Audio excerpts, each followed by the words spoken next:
எல்லா மதுராவாசிகளும் பகவானுக்கு ஜெயகோஷம் பண்ண கம்சனை வரமணின கண்ணன்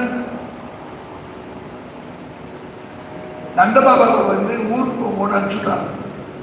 மாடு வைக்கிற குழந்தைகள்லாம் அழுதுட்டு இருக்கிறது, கண்ணா நீ வராம மாடெல்லாம் வரவே வராது, நாங்களும் போக மாட்டோம். இல்லடா எனக்கு இன்னும் சில காரியங்கள் இருக்கு, நான் கல்யாணம் பண்ணிட்டு அப்புறமா வரேன். வரியா? எங்களால் மறக்க மாட்டேங்க. எல்லாம் கிருஷ்ணனை ஒருத்தரா கட்டிக்கிறான். இந்த குழந்தைகளை விட்டு பிரிகிறது ரொம்ப கஷ்டம். அவ்வளவு பிரேம சுரூபம் அந்த குழந்தைகள் எல்லாம் மெதுவா கண்ணன் அனுப்பிச்சு வச்சான்.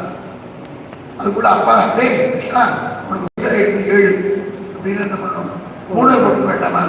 கருத்தமுடி ஒரு காத்து இருக்காங்க அங்கே இருந்தார். அவர் அவனுக்கு உபதேசம் எல்லாம் பண்ணினார். உச்சி குடுமி வச்சு நாட்டிலாம் பார்த்தீங்கன்னா உச்சி குடுமி தான். இந்த உச்சி குடுமி கிருஷ்ணனுக்கு வச்சு ஒரு பலாச தட்டத்தை கையில கொடுத்து ஏவம் வேதா அப்படின்னு வேர்க்கலும்.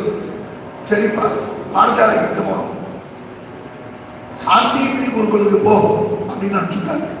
பலராமனுக்கும் கிருஷ்ணனுக்கும் கூட கொண்டாச்சு. 2 குழந்தைகள் வந்தார். 64 நாட்கள் 64 நாள் 64 வித்தியைகளை கற்றுணர்ந்தார்.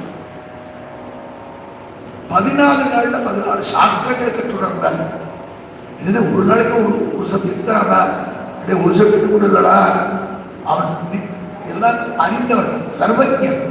ஒரு யாரும் ஒரு 78 நாளாவது குருகுலத்தில் இருக்கலாம் அப்படின்னு குருக்கு தட்சணை அர்ப்பணம் பண்ணணும்னு கேட்டார். அந்த குரு பத்னி சொன்னா, கண்ணா உன்ன மாதிரி ஒரு குழந்தை இருந்தா நீ குழந்தைகளை கொடுக்கறதுல ரொம்ப சிறந்தவன்னு கேள்விப்பட்டிருக்கேன். 12 வருஷத்துக்கு முன்னாடி பிரபாசக்ஷத்துக்கு செத்து கூட குழந்தை கொடுத்து மாட்டாங்க. தோ வரையில யமலோகத்துக்கு போய் சங்கத்வாரம் பண்ணினா அலறி போடுங்க தர்மராஜா அந்த ஜீவன ஆட்சியை குரு தட்சணையாக கொடுத்துட்டாரான்னு கேட்டார். பாடசாலையிலிருந்து திரும்பி வந்தாச்சு. வசுதேவர் தேவிக்கு ஒருத்தர் முகத்தை பார்க்கிறார். குழந்தைகள் கல்யாணம் பண்ண வேண்டாமா? ஆமா லைன் கிளியர் ஆகணும்னு ஏற்றுருக்கேன் அப்படின்னு. யார் பலராமன் கல்யாணம் ஆகணுமா? அப்படி பார்த்துட்டே இருக்கும்போது அங்க ரைவதன் ஒரு ராஜா, ரேவதிங்கிற பொண்ணோட அப்பா ரைவதன்.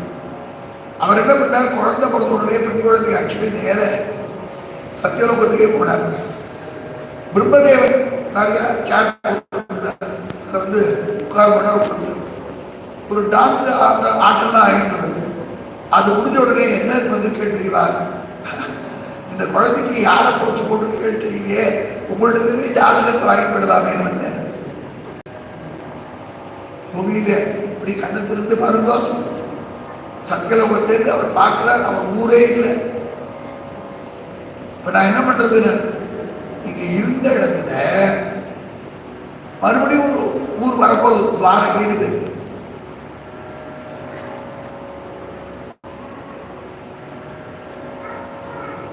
வசுதேவ தேவகின்னு 2 பேர் இருக்கா, கேட்டுக்கா? கேள்விப்படுறேன். அவளுக்கு சாட்சாத் பகவானே 2 குழந்தையா கொண்டிருக்கா, பலராமன் கிருஷ்ணன். மூத்த மகனா இருக்கக்கூடிய பலராமனுக்கு உங்க பொண்ணை கொடுத்துட்டோ சௌக்கியமா இருக்கும். பிரம்மதேவனுடைய ஆங்கினால அங்கேருந்து இந்த பெண் அழிச்சுட்டு வர. இது என்னது, ஏதோ ஒரு யுகத்தில் இருந்தவர் இந்த துவாபர யுகத்தில் கடைசியில் கிருஷ்ணாவதாரம். வயசுக்கு வித்தியாசம் இல்லையா? 2 வயசுக்கு மேல வேண்டாங்கிறா, 7 வயசு எல்லாம் வேண்டவே வேண்டாங்கிறா. இல்லை வயசு பிள்ளைக்கு அதிகமாக இருந்தாலும் பொண்ணுக்கு அதிகமாக இருந்தால் பரவாயில்லைங்களா? என்னமோ போயிட்டு இருக்கோம். இந்த ரேவதிக்கும் பலராமனுக்கும் கல்யாணம் ஆகுது. எத்தனை வயசு? யுகம் யுக வித்தியாசமாக இருந்தாலும் பகவான். அதனால பலராமனும் சாஸ்திரமா இருக்கக்கூடிய தெய்வம் ஆதிசேஷன். அதனால இதெல்லாம் சர்ச்சையே பண்ணல. எல்லாம் பரீட்சை கேள்வியே கேட்டுப்போம், சுவாமி இப்படி இந்த சின்ன வயசுல இப்படிலாம் கல்யாணம் பண்ண. பலராமனுக்கும் ரேவதிங்கிற பெண்ணுக்கும் கல்யாணம் ஆச்சு. அதான் இப்படி கதை சொல்லக்கூடிய பெரியவாள் அப்படி பார்த்துட்டு இருக்கா. இப்படி கேட்டா, அப்பா அப்புறம் என்னப்பா சாதுக்கு சொல்றாரு, கண்ணனுக்கு ஜாதகம் எடுத்துட்டா எந்த ஊர் பெண்ணுக்கு கூடலாம் அழைக்கலான்னு அவன் ஜாதக பரிவர்த்தனை ரிஜிஸ்டர் பண்ணிட்டா பார்த்துட்டு இருக்கா.